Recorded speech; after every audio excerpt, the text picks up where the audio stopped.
Assalamualaikum warahmatullahi wabarakatuh. Perkenalkan, nama saya Andika Yon Prasetya dengan 3 NIM terakhir 122. Di sini dengan adanya tugas keterampilan membaca, yaitu membaca nyaring. Di sini saya akan membacakan sebuah dongeng yang berasal dari luar negeri yang berjudul Aladin dan Lampu Ajaib.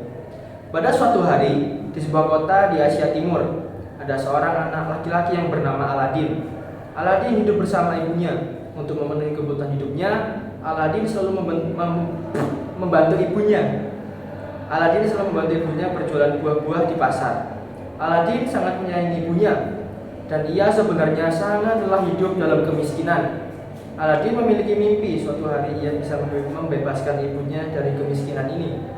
Lalu pada suatu hari, saat Aladin dan ibunya berjualan di pasar, ada seorang pedagang kaya yang menghampirinya dan berkata, ia bisa membantu Aladin menjadi orang kaya. Ia ingin mengajak Aladin bekerja sama dan bayarannya akan sangat besar. Tentu saja Aladin merasa tertarik dengan tawaran ini. Aladin pun izin kepada ibunya untuk pergi dan ibunya langsung mengizinkannya. Keesokan harinya, Aladin pergi bersama pedagang itu. Mereka menempuh perjalanan yang sangat jauh. Di tengah-tengah perjalanan, Aladin menemukan sesuatu yang janggal dan menyadari bahwa pedagang yang bersamanya ini bukanlah seorang manusia, melainkan seorang penyihir. Penyihir ini mengeluarkan bubuk ajaib dari sakunya dan melemparkannya ke tanah. Tiba-tiba, sebuah asap muncul dari tanah yang tersentuh bubuk itu tadi. Perlahan, asap itu pun menghilang dan ada gua besar yang muncul dari asap itu. Sang penyihir menyuruh Aladin untuk masuk ke dalam gua tadi. Tentu saja, Aladin merasa ketakutan. Namun, sang penyihir berkata, ada banyak emas dan perhiasan di dalam sana, serta ada lampu tua yang harus diambil oleh Aladin untuk diberikan kepadanya nanti. Aladin diperbolehkan mengambil emas dan perhiasan sebanyak-banyaknya yang ia mau, asalkan ia memberikan lampu tua itu tadi kepadanya. Dengan menaruh rasa curiga, Aladin pun melakukannya. Saat ia masuk ke dalam gua, ia menemukan emas yang sangat-sangat teramat banyak, dan ia memasukkan sebanyak-banyaknya ke dalam kantungnya. Setelah itu, ia baru mencari lampu tua titipan sang penyihir tadi. Dia kemudian masuk ke dalam dan menemukan lampu yang tergeletak di salah satu sudut gua. Lampu ini sudah tua dan kotor. Ia kemudian mengambil lampu itu serta memanggil sang penyihir agar membantunya keluar dari gua tadi. Sang penyihir ingin membantunya, tapi ia harus melemparkan lampu tua itu kepadanya lebih dahulu. Aladin pun berpikir, jika ia langsung memberikan lampu itu kepada sang penyihir, bisa saja ia langsung meninggalkannya. Aladin pun berpikir juga, mengapa sang penyihir lebih mementingkan lampu ini ketimbang emas-emas yang ada di sekelilingnya. Oleh karena itu, Aladin tak juga memberikan lampu tua itu. Sang penyihir pun menjadi geram. Ia menaburkan bubuk itu tadi ke tanah dan kali ini guanya ditutup dengan batu yang sangat besar. Aladin pun semakin takut. Ia berteriak meminta tolong karena kini ia tak bisa keluar.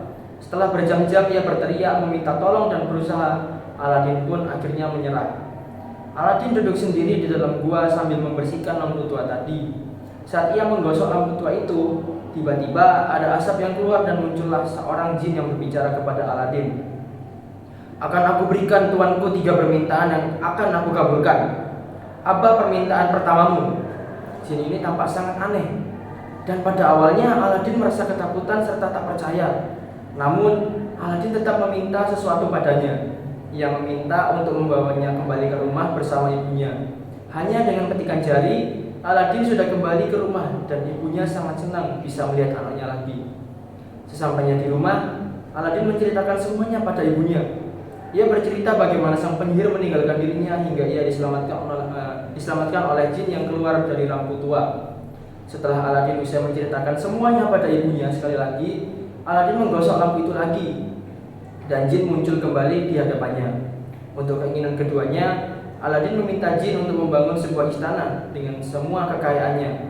Seketika gubuk lama berubah menjadi istana yang sangat indah dengan segala kekayaan dan kemewahan. Dalam waktu yang sangat teramat singkat, Aladin menjadi sangat terkenal di seluruh negaranya. Dia dikenal dengan kebaikannya dan perbuatan baiknya yang suka menolong warga di sekitar. Lalu Aladin bertemu dengan seorang putri dari kerajaan seberang. Mereka bertemu dan akhirnya jatuh cinta.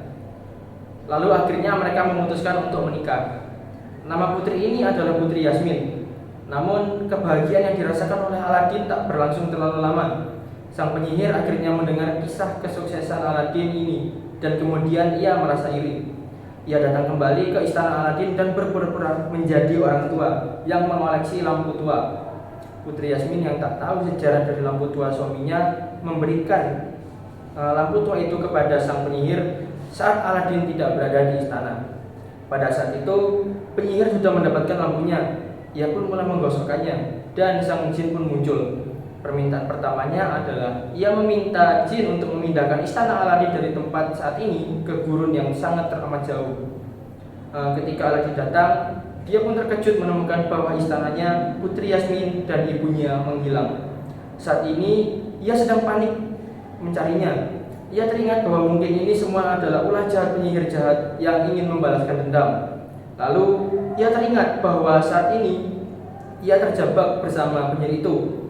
Sang penyihir pernah memberikannya sebuah cincin. Akhirnya ia mengambil dan menggosok cincin itu. Sesuai dugaannya, sesosok jin lain muncul dari cincin itu. Ia kemudian meminta jin itu untuk membawanya kembali ke istrinya.